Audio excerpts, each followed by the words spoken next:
I think you could be involved a bit more in team fights. You might actually take the hide and seek a little bit too much to an extent. My feedback on this one is that I think you're actually on the right track to climbing. I think just be willing to make more plays.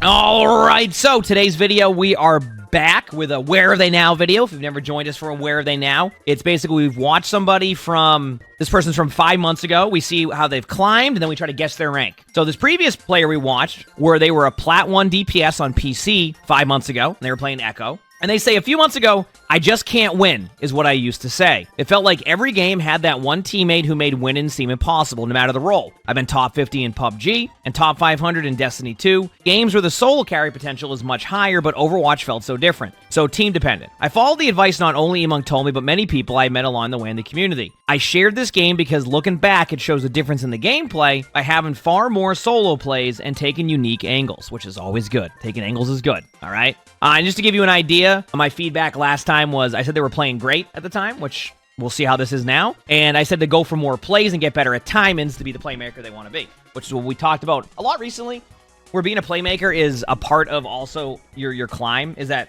if you're standing there waiting for your teammates to do something sometimes, it's not going to go as well. I mean, wait for your team, but like be a part of like why the other team is struggling, right? You know, go for plays. So we'll see. We'll see how it goes. And then we have to guess their rank at the end of this. Now, Echo's obviously a fun hero to play. Like, this is a very safe approach, but I don't mind it. Basically, you're trying to be out of effective range of, like, a Widow or a Sojourn. It's not bad. I mean, if you can hit the shots, you can hit the shots. CB Catwolf, thanks to the 20 months of the Tier 1. Thank you, appreciate it. Thank you. I will say it might have been a bit too safe, but I get the point. At the same time, you know, maybe it wasn't just a good play. Maybe that's just fine. I don't know. Thank you for the Tier 2, City Catwolf. I appreciate it. If I didn't say Tier 2. Nice job. Alright. So far, you're playing fine. You're understanding, like, the hide, clearing areas. Like, it's not too bad. Oh, that's a good right click. Nice. Good job.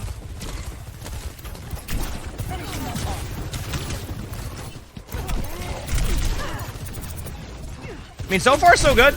I mean, that's a little bit... I don't know. I feel like that's just a good play by their Sojourn. I don't mind you playing aggro there. So now you're playing aggressive, and I love that. What I want to see you do at a certain point here is also figure out when it's time to back out initially. I hope that's making sense. It's like right there, you did damage, but then you kind of stayed there an extra second, and if you didn't stay there that extra second, you probably get away. So, you know, go for more of that, like, assassin style where you get the burst damage done, and if you can't follow up, like, immediately, just get out for a second. I think that would probably benefit you a little bit more than that. Like, right here, this feels too safe. Like, was your plan to touch point? Because your plan was to touch point, now you're over here, see? Yeah. Once again, I think it goes back to the what is your reason behind going over here type of point. And you're going to be fine, right? Like, you're going to be fine, but I feel like you're spending too much time doing this. But, I mean, hey, it works, right? You got back over? Now, if you needed to look at a target to go here, I'd go Winston.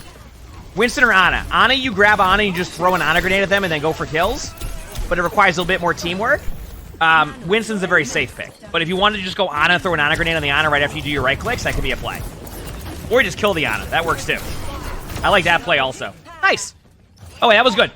That was good. I like I said, I was a little bit concerned about the initial play you made where you just sat over there doing nothing, but I'm okay with that. You end up making a play, you went for backline pressure. These are what I'm talking about. These are the type of plays that you're going to need to make consistently, pretty much in any hero, where you set the tone, you make a play. I'm happy with that. I'm not really upset with that one. Like, that whole sequence of events, like, if you wanted the touch point, I think you would have been the one to touch point, go Winston, but it didn't work out, and then you just had a good retake. So, that was good.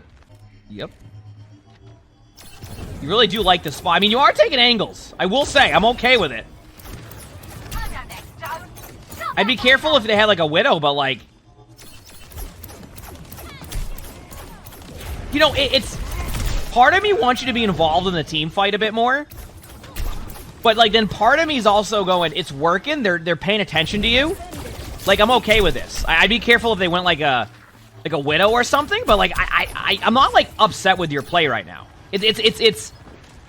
We've mentioned taking aggressive angles, and like I feel like it's not quite aggressive yet, but it certainly is an angle that plays into your favor, and you're playing this area correctly. So I'm not really upset with it. I'm more... The only concern I have is what would happen if your teammates weren't getting early picks during the downtime of where you're not doing anything. So I don't want you to stray away from... I don't want you to stray away from making plays like this. I just want you to be wary of what you'll have to do if your teammates aren't playing well also. If your teammates end up don't playing, you know, getting early picks or getting picked off early, you're gonna need to be more involved. And as long as you're being more involved in the team fights where like your teammates are struggling, I'm okay with that. I like this. I like that. Wonderful. Great job. Yeah, you definitely took the advice on playmaking. There's no denying that. Like I said, still sometimes a bit too safe, but I'm okay with it if it's working.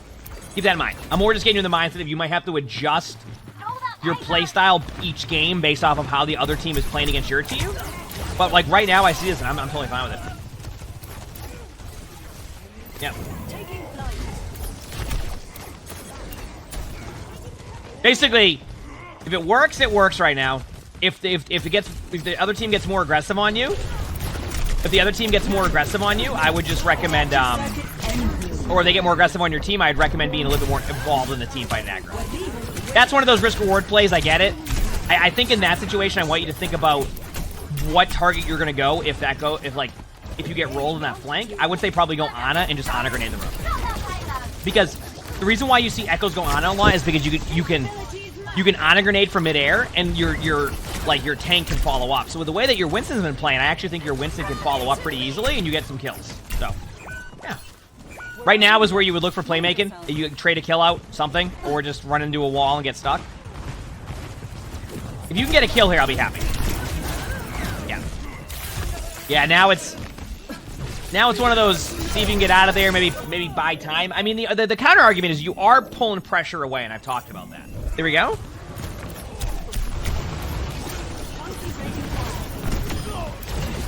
Not bad.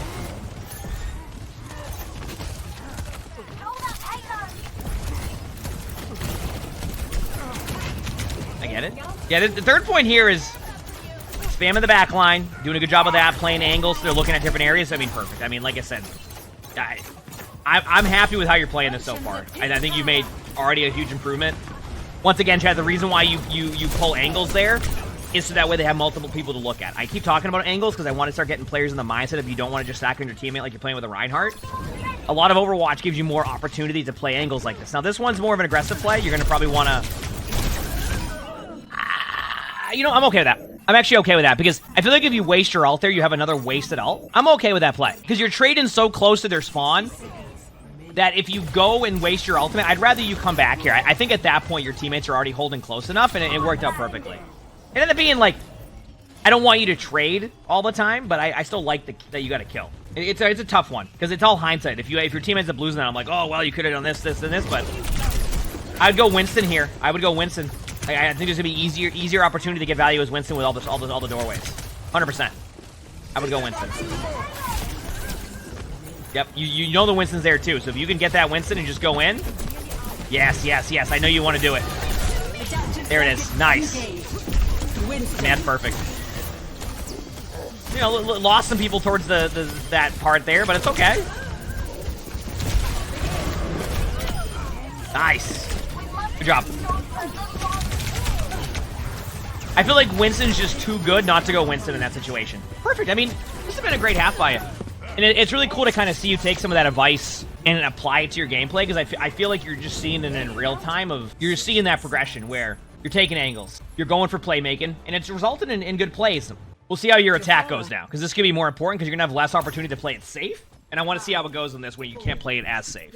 Well, technically you can, but you know what I mean. They also went Junkrat against you, so this should be a nice farm for you.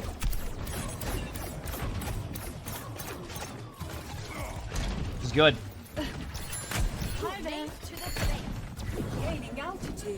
Or would it be beneficial to go Winston if you don't know how to play? Yeah, I mean, because Winston, you don't... It's not like understanding how to play Winston's like... There isn't as much depth to the character than... Let's say if you wanted to... You know, I can't even think of an example. Like, if you had to go, like, Doomfist off of, like, your... You know, Doomfist or Wrecking Ball. You know, you're gonna have to understand a little bit more how it plays. Winston's just... You jump in, you bubble, you do damage. And when you're on Echo, it's less about learning how to play around the map and, you know, using the correct bubbles. You're playing Winston for a very short period of time, so all that really matters is you just do damage to the left click, right? That's gonna be the most important part. So try to kill that pylon if you see it. I know that, like, you don't want to go up there and you're trying to cap the point, but I really think it's important to make sure that pylon dies early. A lot of players, and this goes for anybody, kill the pylon for a Yari. You take away so much of the value of a Yari. Players refuse to kill it. I don't know why. Good job pulling back there, by the way. Recommended play. That was correct. I know sometimes when, like, a team's getting bloodthirsty, you want to keep pushing in. Now, as I say that, the Winston deep dives into the spawn. Maybe not. Wish you got a tick, but... Oh, no. Oh, no. Yeah, this is a where are they now? Yep. We have to guess the rank at the end of it. They were initially plat, if I remember correctly. Maybe I was wrong. I think they were plat. I always forget after I do the recording. Let me see. Yeah, they were plat 1 5 months ago. 5 months ago, they were plat 1.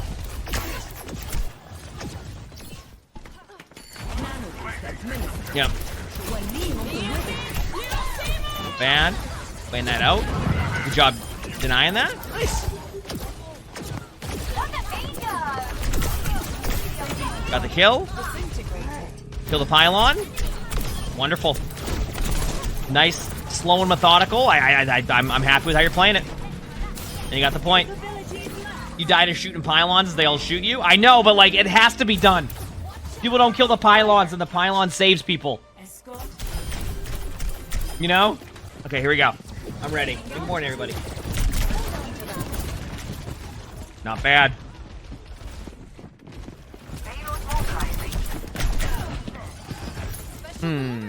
Going to the point. I want to see what they have here. They have a... Ana, I think Ana or D.Va. D.Va or Ana when you want to use your Echo ult. Uh-oh. Uh-oh. Yeah. Just back away. Nice. Perfect. So I'm just making sure you do everything in general correctly, you know? That's what it's all about. Seeing what you're doing, how you're playing it, the angles you're taking, everything you're doing. Like, it's just good to see.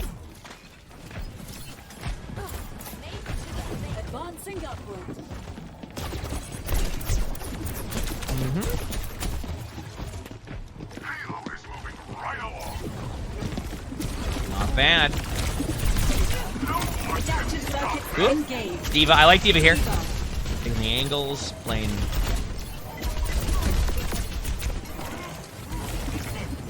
Yep. I'm okay with this. All into them and their backline's totally fine. Then you would dive their Juno, though. Yeah. Okay, here's what I would have done if I was playing D.Va, and maybe this will be more helpful. The moment I heard the Ana shooting from behind, I would have turned around and went for the Ana. And that's where sound cues can be super important. I wanted to let that play out, and obviously, like, we'll see how I was going to go, but if there's an Ana and a Juno here, and your Juno starts to back away, and you can't really over-push it, the Ana's going to end up healing. So what you either want to do is you want to DM the Juno and make sure you don't give up an Ana grenade, but the Ana grenade can still hit you because you're not looking at the Ana. So when I heard the Ana shooting, I would have went for the Juno and then turned around and then shot at the Ana and DM the Ana. That would have been a free kill on Ana. And I think that's just like a very small play to adjust there. But it's all hindsight. If you got both kills there, then we're probably not talking about that. But I think the moment I heard the Ana, I would have turned around. If I was on D.Va, that's what I would have done. Juno has really fast peel. Like, it's not like it's easy to kill a Juno, but it's not. It can be really fast and how quickly Juno can get away also. Yep, getting back in time though. This is good. This is good. Right click on the floor. I do that all the time. Just in case you think they go there. Your Winston's gonna take a lot of damage fast. Try to take top left bridge control. Yes, yeah, with a junk. Yeah. This is exactly the play. Tracer hecked up there, so you don't have to worry about that for now. Nanoed your Winston, I assume. Keeping the bridge control is important. Pressuring their Winston out. Try to take top left again. Just take top left away from them. That's what you want to take away. In general, because you want to create those angles. So, I think I would have liked to see you do that. Go up top left on the bridge and make them have to look up there. But we'll see. Juno's in front of you. Nice kill. Playing around here. Winston might try to die for you in a second. I was going to say, you might have opportunity to kind of just chill here and distract them. They're probably not as good as D.Va. Well, that's what I'm saying, by the way, in that situation, is like, I get that. That's why I'm giving the advice from the... Did that Winston just... literally went off the map. That's why I'm giving the advice from the... Yeah, you stagger too long. There comes a certain point, by the way, where the playing over here part, you expect your teammates to get back in time, but I want you to understand how far away your teammate spawn is. I would have liked to see you eventually just back away. Like, I get what you're doing, and this angle makes sense if you're here with your team. But at a certain point, you need to get out. Otherwise, you're going to stagger. And that staggers like a long time. Look where your Ana's at. Understanding time is on the map. You also can just look over it and you'll see where your teammates are at. So that might be one of those situations. Where's my team at? You have to remember, your spawn is all the way over here, and you don't have a mobile comp. You have Ana break. So it takes time. It takes setup time. So understand the comp you have. The comp you have is really good, but understand how to like work with that. Here we go. Right click. Hey, nice job. Good play. That's why it's always worth like throwing some right clicks in. Or the sticky. Oh, you saw that too. You know the Ana doesn't have the Ana grenade. This is huge for you. There's kind of a play that might heck up that Ana in a second.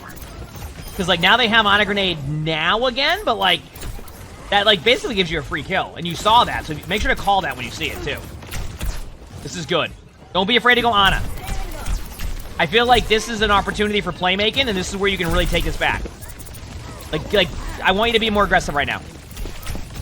This is what I'm talking about with playmaking. This is where you need to take this opportunity. Like, get in there. Force the issue. Go as Winston. Something. Too safe. Too safe. Adaptive circuits engaged. Winston. All right. Yeah, you dove the... Okay. I want to give you a vision of this. Stop going for Juno. Go for their backline and the less mobile heroes. You're going to have a good time. It's going to also be easier to like get that last ult charge for you to be able to get into your ult. Wow, that was. I'll pause so in a second here. Let me see how this holy. play goes. You should get this. Their Winston doesn't have ult. Okay, you got the point. Use interact key. Use interact key. Use your interact key. Use your interact key. Okay. Remember, you can use your interact key from spawn to get back to your team.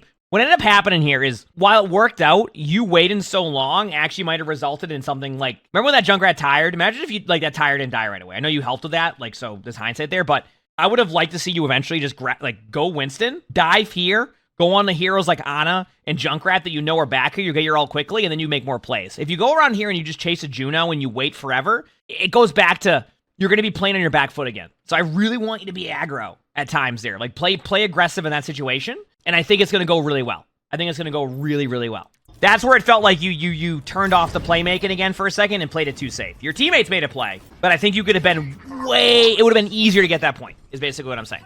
It wouldn't have been as close as it was. Yeah, you can go for like their Ana or like their Junkrat at that point. Probably the Ana, but you know what I'm saying. 60 seconds.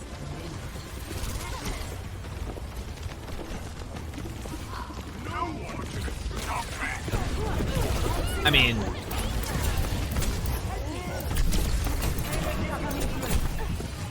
I think you just win this, right? Winston's half HP, farming your ult, you do a bunch of increased damage right there, so Winston will be really low. Yeah, just a dub. Okay, cool. I mean, listen. One thing's for sure, you have improved. This part I will not disagree with, right? I feel like you've improved. I feel like you've definitely gotten better, is basically what I'm saying. You definitely have gotten better. That's the good news here. I definitely would focus on continuing to play that the way that you're playing mechanically. I think it's really good. I do want you to be able to adjust your play style. If your teammates are struggling, I want you to be more involved in team fights, and I want you to go into playmaker mode. An example of that is you struggled on second point for a while, and you weren't willing to use your ultimate, and you were still waiting on your teammates to make a play. It could have been as simple as going Winston. Maybe you build an extra Echo ult, like an extra Echo ult, since it's a fairly easy ult to build. And boom, now you get that point much quicker and you win the game. So there was moments where you played it a little bit too safe and it worked. And there was moments where you played it a little bit too safe and you lost. But your playmaking has gotten better. I just want you to understand timing's better again. Your issue is going to continue to be that in a good way. Like, you made improvement. You made correct plays. You did like these really like, you had cool opportunities to where you popped off, which was nice. But I definitely want you to, you know how like you started really far away on like first point and you were really far away? Find a middle ground on that one. Find somewhere that's a little bit closer to your team, but not like a free pick. And then that's where I think you're going to continue to improve at. But mechanically, you made some great plays, but definitely keep improving that playmaking. I think you're getting even better and better at it. Now I want to see that adapt between each play. Because if you're always playing like you did now, but then like you get into a game where your teammates are struggling and you're not willing to be a little bit more aggro to like help your team, then you're gonna have games where you just go on a losing streak, right? It's like, even when I play DPS, that's what will happen is if I don't go into playmaking mode, then at times I'll just lose a bunch of games in a row because I'm so reliant on waiting on my teammates. So just kind of getting that in your mindset again of like play that way. But I think overall, it's tough for me to say anything like, oh, you played terribly. etc., etc. You played great. I think you just need to keep improving on that end and adjust to your teammates' play style. Now to the next part, where's your rank at? I'm gonna guess like Diamond 1. I imagine you're really close to Masters mechanically. Has been great. I definitely think you're out of Plat. Maybe Diamond 1's too aggressive of a guess by me, but I really do think that you've climbed a ton since then. And I would put you in like that Diamond 1 range. And your new rank is even better. Masters 5. And there we go. Love to see it. You know what? I underestimated. I said Diamond 1, Masters 5. Congrats. That's awesome. Yeah, no, that was really well played. Like I said, mechanically, it truthfully is like your mechanics are definitely up there. You said that's a very passive Echo for Masters 5? Not really, because their mechanics are good, right? Their mechanics are good, and let me tell you, an Echo playing like that can be annoying to play against, but it can definitely stop you in certain areas where like you can't. The next level is bringing the aggressive part of that Echo. Because the off angle makes sense. It just being more involved in team fights is the number one thing. But I think, 5 months ago, you were Plat 1 DPS on PC. Now you're Masters 5. And truthfully, like, believe it or not, you are early season. I don't know where it's going to land today, but you could even be top 500 if you have 50 wins. Or very close to it, like Masters 3. So, like, you went from Plat 1 and DPS 5 months ago, took a bunch of advice across the board from different people, and it's going well for you. And you can see it happening. Like, you're making a lot of the adjustments that were said. Now it's just cleaning that up and understanding a bit more about playmaking. But, I'm happy to see that. So, good job on the climb. Heck yeah, we love to see it. Keep it up. Next thing you know, top 500. I'll probably see you in my games. If you like this video, make sure to the like button, subscribe to all 3 YouTubes if you haven't, leave a comment. All of that helps. If you want to submit your own spectating, look in the description below. You'll see my Discord. That's where you would do that. We also record these live on stream. You can see the Twitch to upload the webcam. I'll stream on YouTube. So stop by. We have a lot of fun here. With that being said, I hope you have an amazing day/night.